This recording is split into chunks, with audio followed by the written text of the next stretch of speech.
मेवात तारीखी और तहजीबी रिवायात के लिहाज से एक बहुत ही रिच इलाका रहा है। मैं एक ऐसे शख्स से आपकी मुलाकात करवाऊंगा,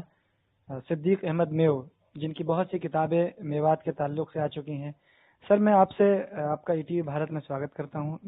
खैर मकदम करता हूं। आपने बहुत सी किताबें मेवात के ताल्लुक से लिखी हैं, तो आप किस तरह से मेवात को देखते हैं, तारीखी और तहजीबी और आजकल के मौजूदा हालात को के हवाले से? असल में मेवात एक तारीखी इलाका है और जो हिंदुस्तान के सबसे पुराने इलाकों में से है, उनमें मेवात भी एक है। इसी तरह मेव कौम जो यहाँ बहुसंख्या में रहती है, वो हिंदुस्तान की सबसे पुरानी कौमों में से एक है। मेवात का इतिहास बहुत रिच है, बहुत बहुत गौरवपूर्ण इतिहास है और मेवातियों ने इस देश की सुरक्षा के लिए, दिल्ली की सुरक्षा के लिए मुगलों से ही नहीं बल्कि मोहम्मद बिन कासिम से लेकर और बलबन तक और फिर मुगलों तक और मुगलों के बाद अंग्रेजों तक इस देश के लिए कुर्बानियां दी हैं, संघर्ष किया है, बड़ी बड़ी लड़ाइयां लड़ी हैं और लाखों लोग बलबन के खिलाफ लड़ाइयों में कुर्बान हुए हैं। इसी तरह मेवात का जो कल्चर है वो बहुत रिच है। हम अगर ये माने कि जो जो लोक संस्कृति है या लोक साहित्य है, वो हिंदुस्तान का सबसे रिच अगर लोक साहित्य है तो वो मेवात का है। मेवाती शायरों ने न केवल मुसलमान होते हुए इस्लामिक मिथ पर ही शायरी की है, बल्कि हिंदू मिथ पर भी शायरी की है। उन्होंने अली और कुरान और अल्लाह पे जितना लिखा है, उतना ही राम, कृष्ण और महादेव पर भी लिखा है।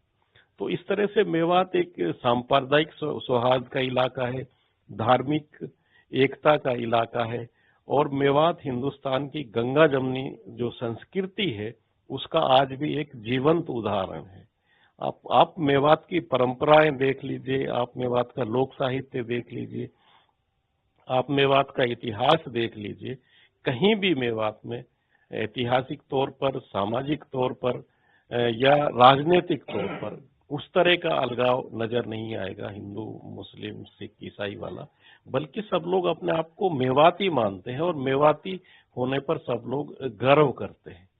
लेकिन आज मेवात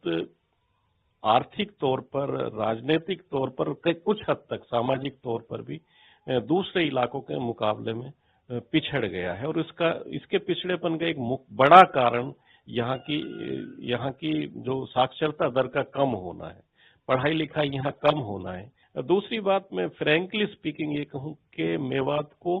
अभी तक हम मेवात में उस तरह का एक नेतृत्व डेवलप नहीं कर पाए, एक नेतृत्व हमें नहीं मिला जो कौम को सही दिशा दे पाता। तो अगर ये दो चीजें हो जाए, एक अच्छा नेता जो पूरी कौम को साथ लेकर सही दिशा में लेकर चले और मेवात के लोगों को तालीम मिल जाए और मेवात की धरती को पानी मिल जाए, तो मेवात हिंदुस्तान के सबसे खुशहाल इलाकों में से एक हो सकता है। दरअसल आजकल जो राजनीतिक तौर पर जो माहौल बनाया जा रहा है और वोटों का जो पोलराइजेशन किया जा रहा है, उसके लिए जो एक असहिष्णुता वाला माहौल बना है और हम लोग हिंदू, मुस्लिम, सिख, ईसाई एक दूसरे को शक की नजर से देखने लगे हैं, उसकी वजह से एक माहौल बना है। और हम ये लोग जो गाय के बिजनेस से जुड़े हुए हैं या आप कहिए कि गो तस्करी करते हैं, ये लोग भी उन लोगों को मौका फराहम कर रहे हैं जो लोग चाहते हैं कि इस देश में शांति ना रहे, वोटों का पोलराइजेशन हो और उसका राजनीतिक तौर पर फायदा उठाया जाए। लेकिन ये मेवातियों की जो मजबूत सांस्कृतिक परंपराएं हैं, जो गंगा जमनी परंपरा है मेवात की, और एक दूसरे से के बीच जो भाईचारा है, जो रिश्ते हैं,